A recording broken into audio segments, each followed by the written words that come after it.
Okay, good morning. So this is the first in a series of Man v Beast tutorials. Not a lot of tutorials required for such a simple game, but I want to talk about some of the things that make this game unique.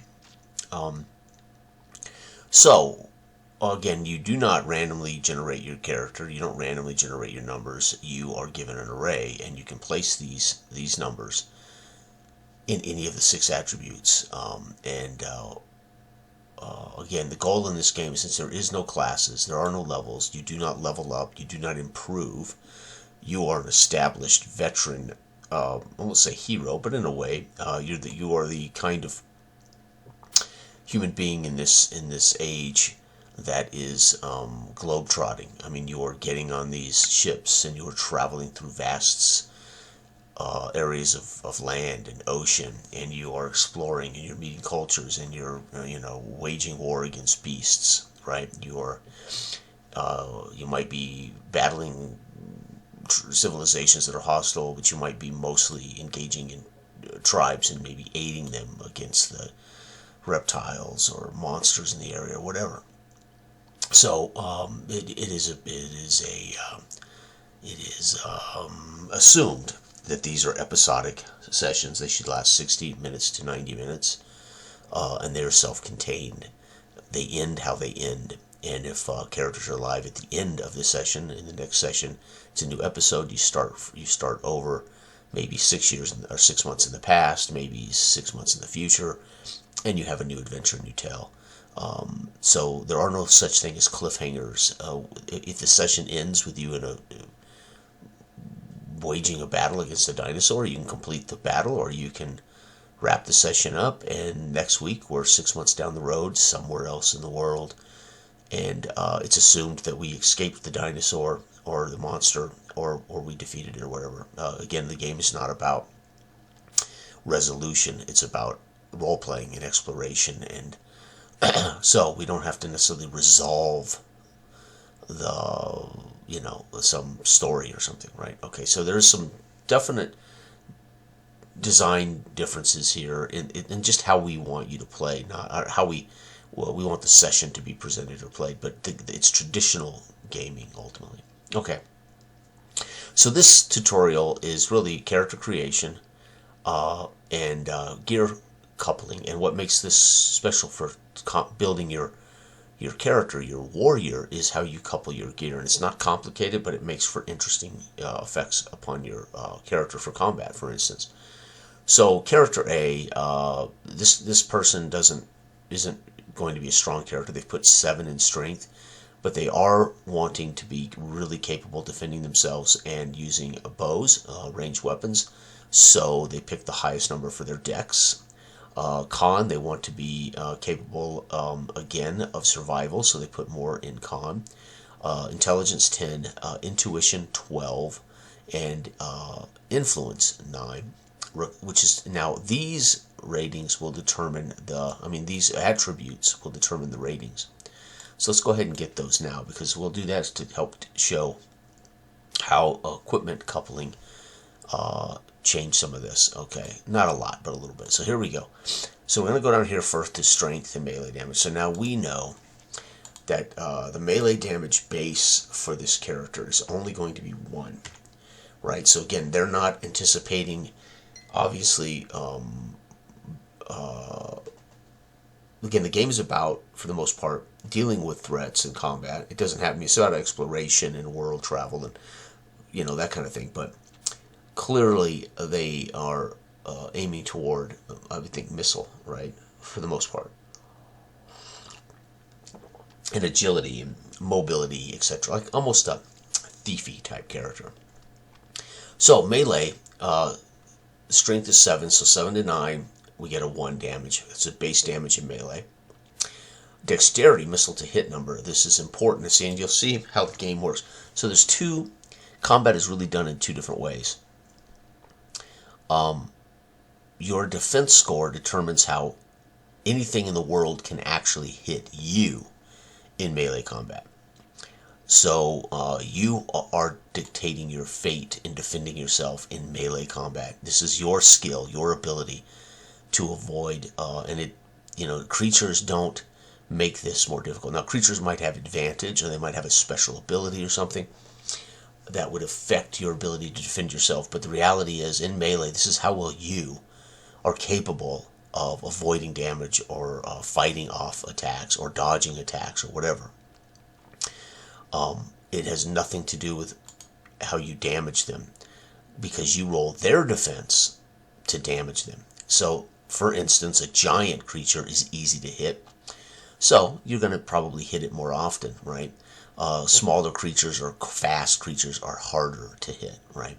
So defense is your ability, no matter what creature you're facing, to avoid damage. Only in melee.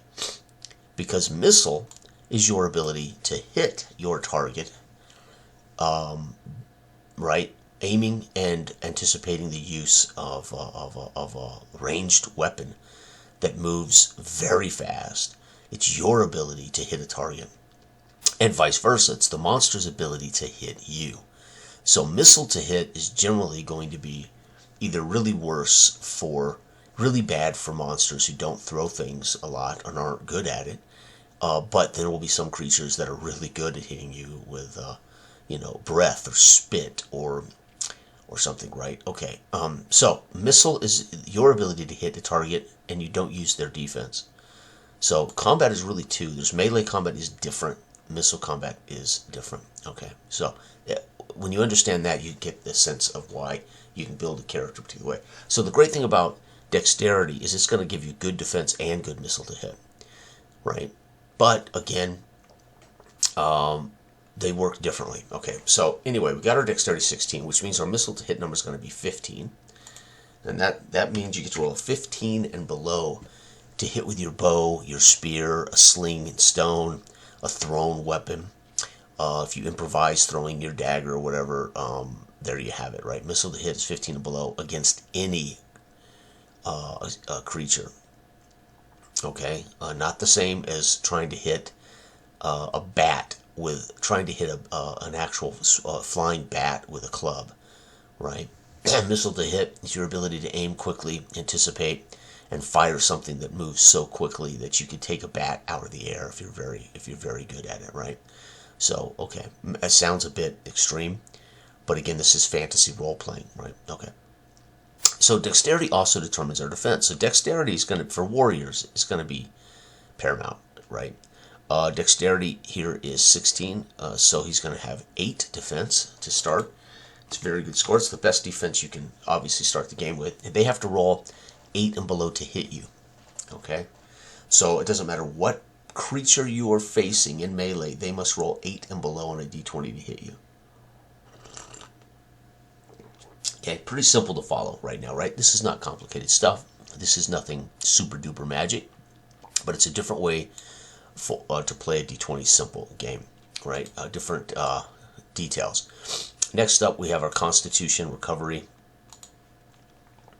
So our Constitution recovery is huge, right? Recovery is going to determine whether you get up when you're knocked out of play. When your health hits 0 or less, you are dying. You're unconscious. You're out of play. You are no longer involved in combat. You are dying.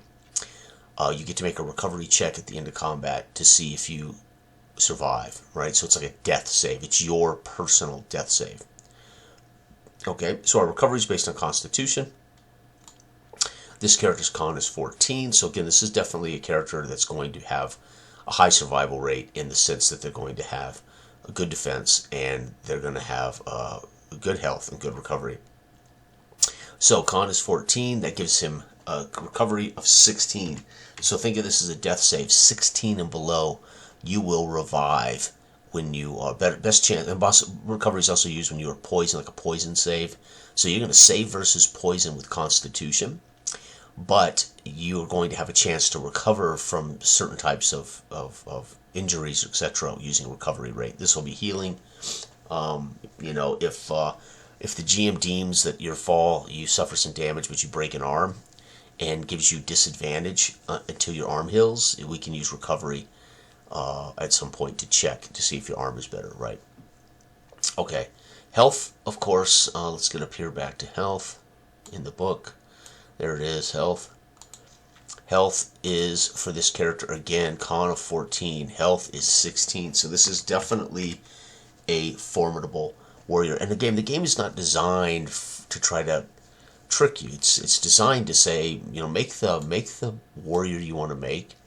If you want to make somebody that's really has high influence or high intelligence or high intuition, you can do that. It's not necessarily, those are going to come up in role play. They're going to come up when you communicate with natives. They're going to come up when you communicate with kings or princes or chiefs of tribes or whatever. But the game is mostly sword and sorcery, high adventure. You're going to be there are going to be a lot of people who just put their big numbers in strength, dex, and con. Right? That's the game is not designed to fool you. It's designed into saying, go ahead, make that badass warrior, right? I mean, those brave adventurers should be capable, right? I mean, the game is about combat. It's about surviving and exploring and uncovering a mystery, whatever. Okay, so we're done, right? What do we have? So 7 and under for any strength checks in the game, right? Again, the game's base universal mechanic is D20 and under. And yes, it is locked to a static number, which never ever changes in the history of the game, in the history of your, right? So yes, it's always going to be 16 and under for you to snap out of death. For recovery, you're always going to be good at dodging falling rocks or making rolling out of the way of something, right? With the high dex, your con versus poison and disease, things like that. So these are used for saves, but they're also just used for checks. I'm going to use, you want to carry your friend up who's unconscious up a rock face. You're going to have to make a strength check, 7 and below. Not too hot for this character, right? But you are attempting to leap from a horse to a wagon, 16 and below. You can make that jump from a horse to a wagon, right? So it's just intuitive play, very easy things for the GM to call out, right? As the players say they're doing something, right? Okay. Recovery, again, is your ability to recover from poison, disease, injury, and of course to awaken from unconsciousness when you are almost killed in combat, right? Health, these are hit points. When this hits, when you've suffered enough damage to reach 16 or over 16, or if you could count down, it doesn't make any difference. If you hit 0 or negative, you are dying, right? Defense, 8 and below is your base ability to be hit in melee. Missile to hit is 15 and below is your ability to hit with ranged weapons. And melee damage is the base damage that you do, right? So now we have what's called equipment coupling. And this is it. The character's made. Now we just have to choose our 2 pieces of equipment. And yes, you only choose your weapon or your armor, right? That's it. You are obviously assumed to have certain things which are in the book too, right? So let's go ahead and couple the equipment. Okay. So equipment coupling is very simple. You get to choose one item along the top here. You get to pick that as your starting thing. So you want armor. If that's important to you, take armor, and then you can pick, right. If you want a bow, one of the 3, you can then pick one of the 3 things below it. So the whole point is you pick your main piece of gear, and let's go ahead for this character, and let's pick a sword. All right. So we're gonna have a sword, and I can only pick one of the 3 under sword, right? So here's where the game is interesting. So you think, okay, so this is just dull. It's kind of boring. That's it.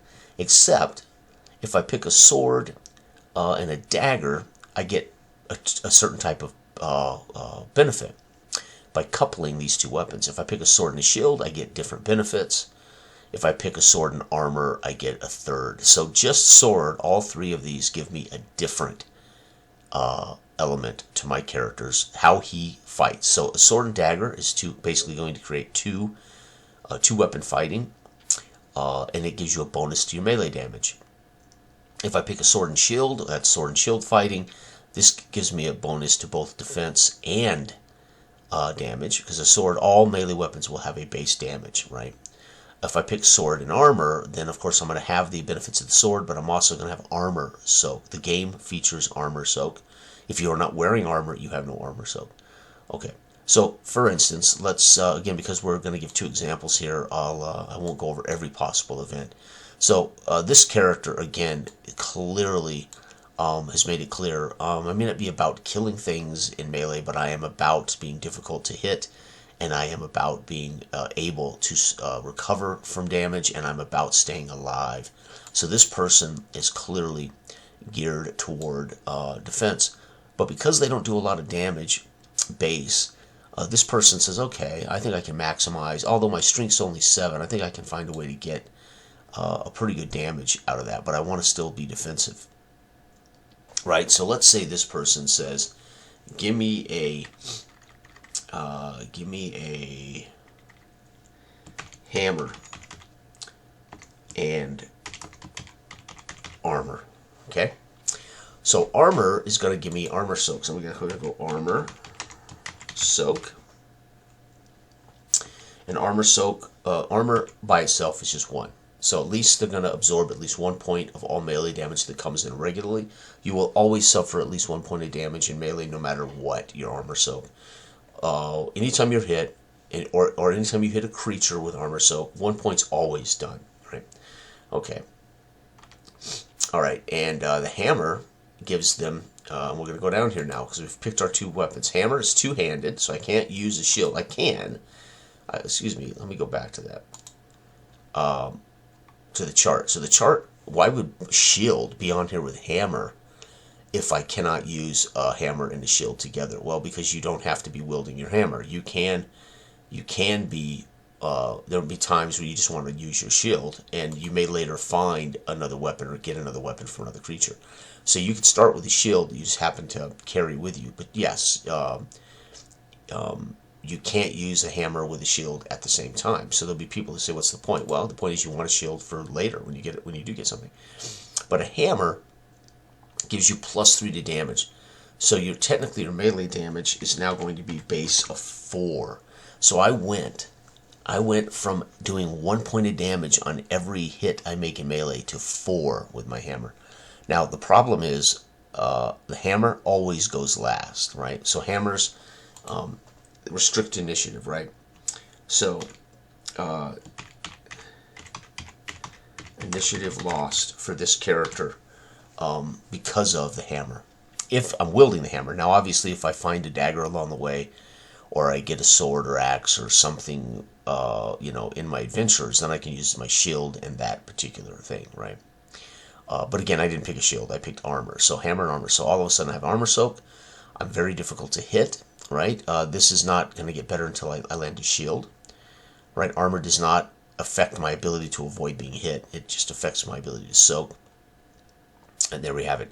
So this character, and then everybody in the game starts with the this listing of base equipment below for their adventures. We don't have an equipment list because you're traveling the world. You're going to have to make do in the field, and you're going to have to make do when you meet civilizations to negotiate and barter for things you may need, right? The game does not identify things like what happens if you are without food and water, because there's no food and water. There's a water skin, but you're meant to forage, you're meant to hunt, because you are literally in the ancient world traveling and exploring. Okay, in that sense, it's going to be a little more narrative. So here's our first character. We don't have a name for him. They're willing to forego being a very strong and powerful barbarian, but they are going to be a nimble and quick and very skilled combatant. They are durable, and their survival is going to be solid. They're not stupid. They're average intelligence. Their intuition is higher than average. This is your ability to intuit things, right? Obviously, common sense, sixth sense, interpretation of events or things you would not understand. And then influence is your ability to charm, to bluff, to bully, to intimidate, to convince, to contrive, to negotiate, right? And there it is. Recovery, I've already talked about. Health is your hit points. Defense is how hard it is to hit you. Missile is how easy it is for you to hit things with a bow. Now, this particular person took hammer and armor, but I could have taken and should have taken hammer and bow, because I've said here with a 7 strength that I don't anticipate using melee as my way to get through the world. So this particular person, when building this character, made a unique character that he believes would be cool to have a hammer to do 4 damage in melee and soak damage. However, he has no ranged weapon, right? Now, the game allows for what's called improvised actions, where you can pick up a rock and throw it. That's going to allow you to use 15 and below. But the base damage for rock will be the minimum of 1 damage. So you're not gaining the advantage of a bow, which is pretty stout. Now remember, part of the tactics of the game is missile only occurs on the first round. After that, it is assumed everybody is clashing in melee. So that's the other thing. You think, oh, dude, I could just make a missile to hit 15 with my bow, 3 damage, and stand back and just pick guys off. Well, the game assumes missile in the first round, and then it assumes that everybody clashes into melee from there on. Now, there is going to be periods where you're going to be in missile for the entire of the fight, because there's a gorge that separates the two opponents.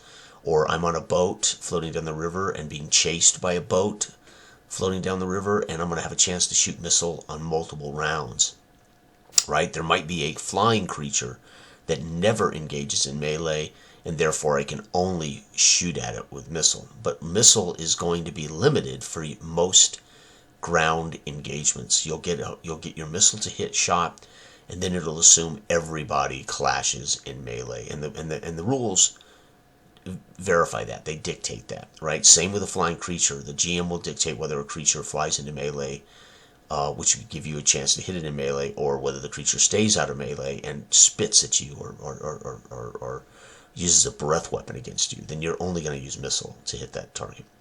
So this particular person clearly likes the idea of being capable of this when and if they get a bow, or they don't. They aren't trying to create just a missile creature, right? But the point is, when they do get their hands on a bow, when they do get their hands on a sling or whatever, they will be capable of using that missile to hit, at least at the beginning of every melee or every ground combat, right? So that's character A, and again, fairly diverse. I'm able to maximize most of my key ingredients, and still avoid that 7 being a real detriment to my melee by just choosing a hammer, right? Now I'm giving up initiative, right? Won't ever go first in combat, which is a big negative, because of course you can die before you get your turn, right? But again, this character is interesting to me as far as combat. It's going to be different. The tactics here are going to be different than somebody else, right? Okay, let's go on to character B. So character B says, I want to be strong. I want still to be capable in melee and defense and missile. I still want to be capable of taking damage. My intelligence, not too concerned about how bright I need to be out here in the world. However, this could affect their ability to interpret languages, to interpret hieroglyphics, etc., etc. Intuition could also be used for something like deciphering hieroglyphics. Intelligence may be for language, but intuition might be something like reading hieroglyphics, etc. And then, of course, influence we've talked about. So again, the other reason these three of them, and again, the game tells you what kind of game it is by how the ratings are derived. So I've said this before. A game's intent is written in its rules. If the designer didn't mean it, then they shouldn't have created it that way. Well, I meant it to be man v beast. So, strength, dex, and con, they're the attributes that you use to derive recovery, defense, health, missile to hit, and damage.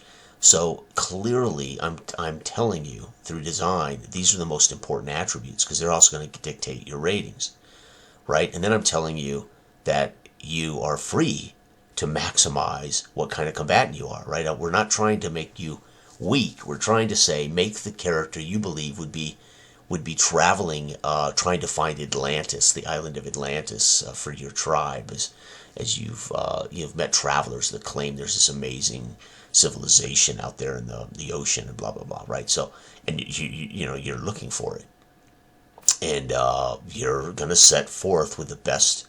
You know, the prince or the king or the chief may send forth the best and the mightiest of warriors, right? So, a game's design tells you what the game's about, right, to some degree.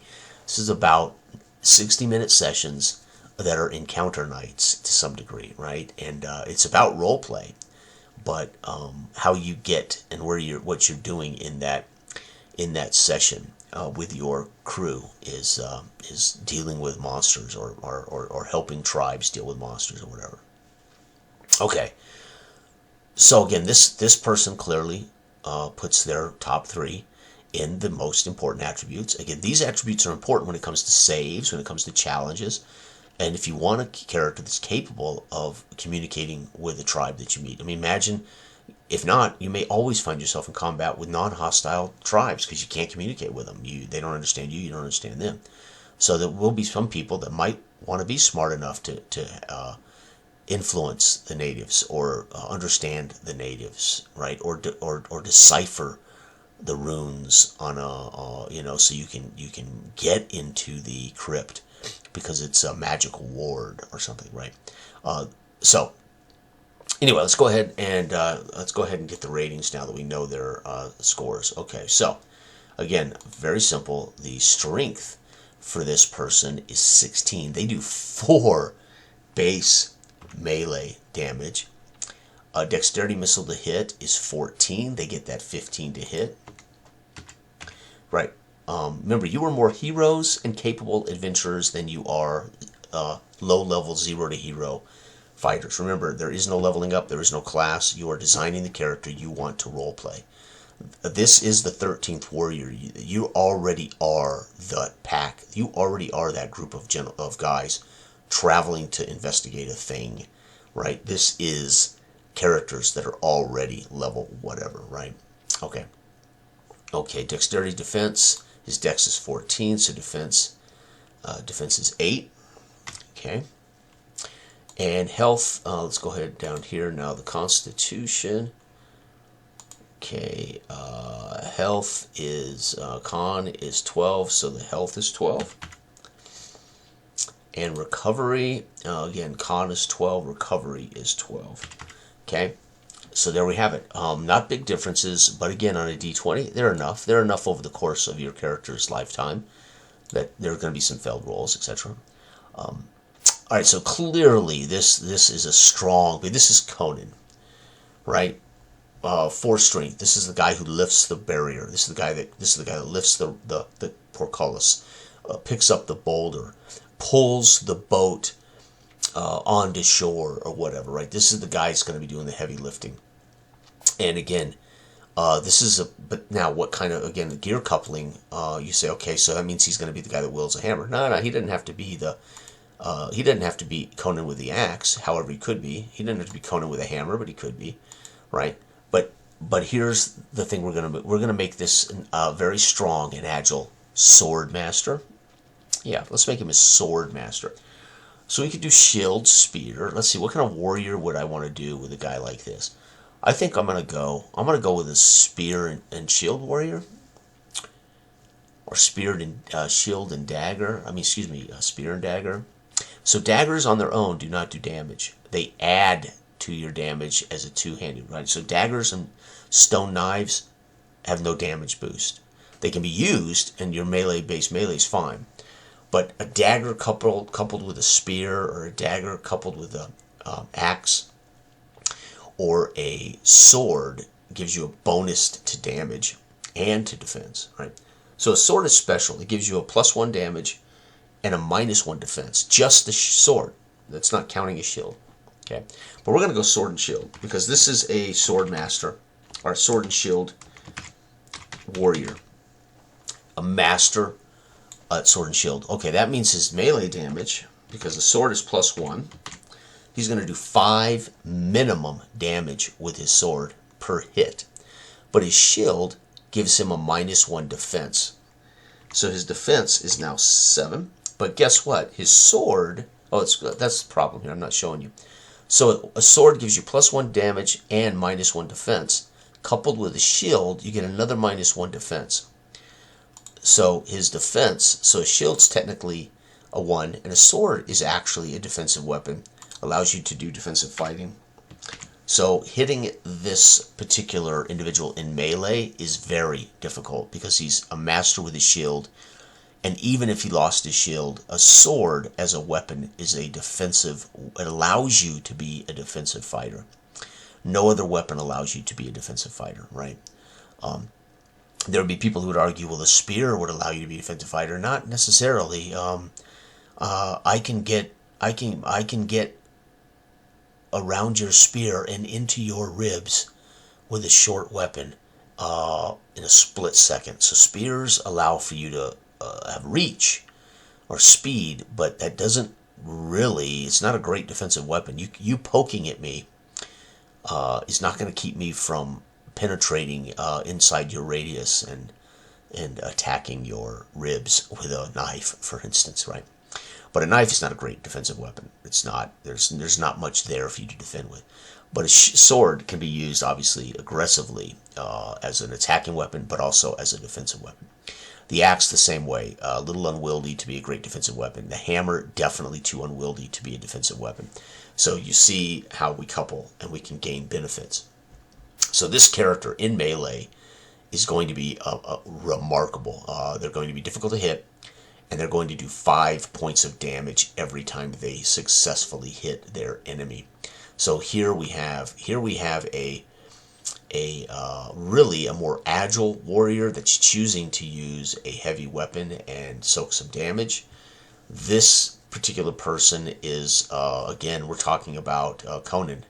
This is somebody who's wearing a loincloth, or somebody who's wearing furs, no armor. They are carrying a shield of some type, and again, he could he could go back down here to sword and take dagger. So to give you an idea of coupling again, if I chose to say more like Conan, let's go sword and dagger, then his melee is 6 points of damage. His defense with the sword is 7. So you can see how you can, just with subtle coupling of gear, tweak your math, right? So, okay, I could forgo a shield, right?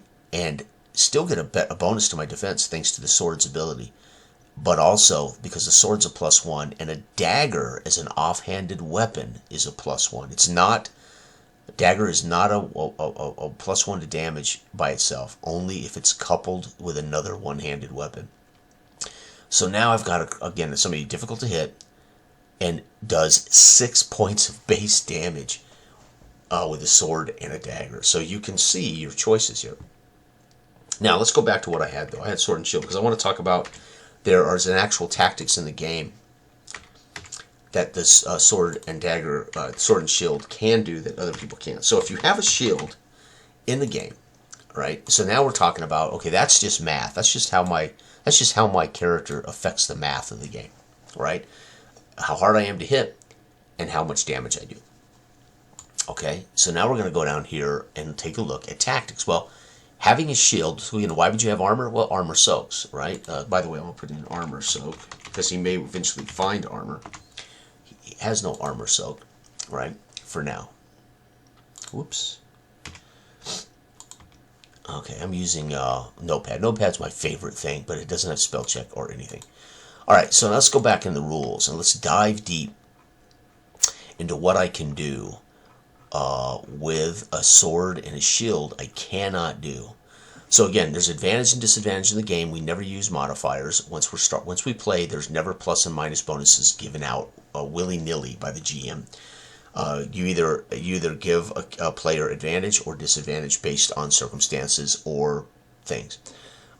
They have only 3 choices. They can engage in combat. They can engage in a missile, or they can engage in melee, or they can come up with these amazing ideas and things that they want to achieve, and those just become improvised actions. So there's really 3 things you do in when you're engaged.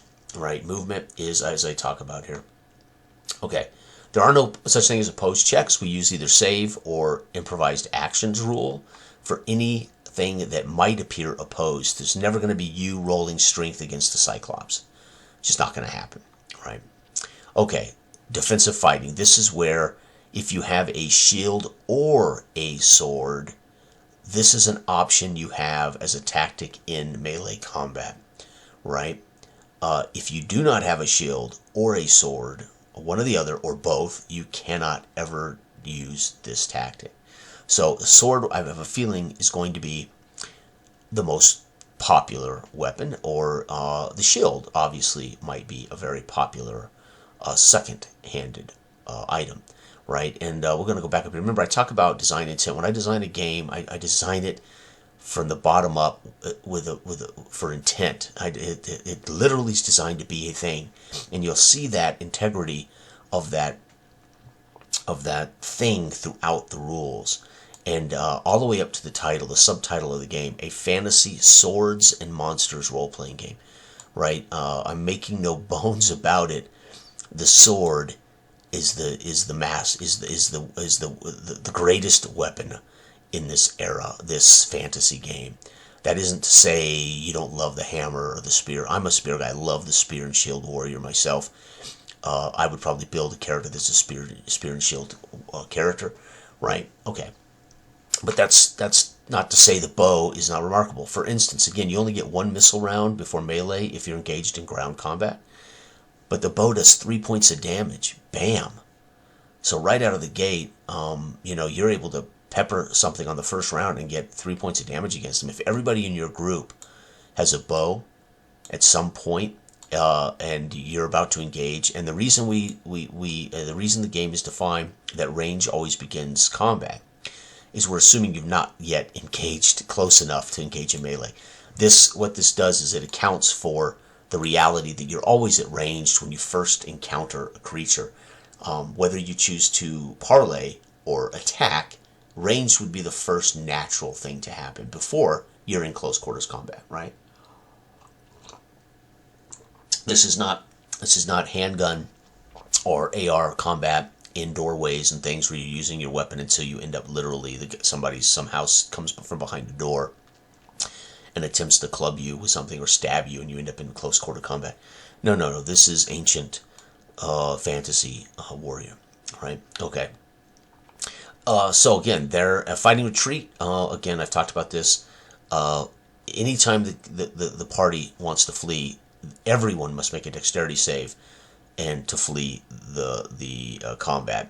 Those that fail this save will be caught, will be stuck in that melee for at least another round. Everyone else would ultimately get out of range and to safety. And that does not imply they get out of melee and get to fire back with missile weapons. No, it implies they run far enough away that they've escaped combat.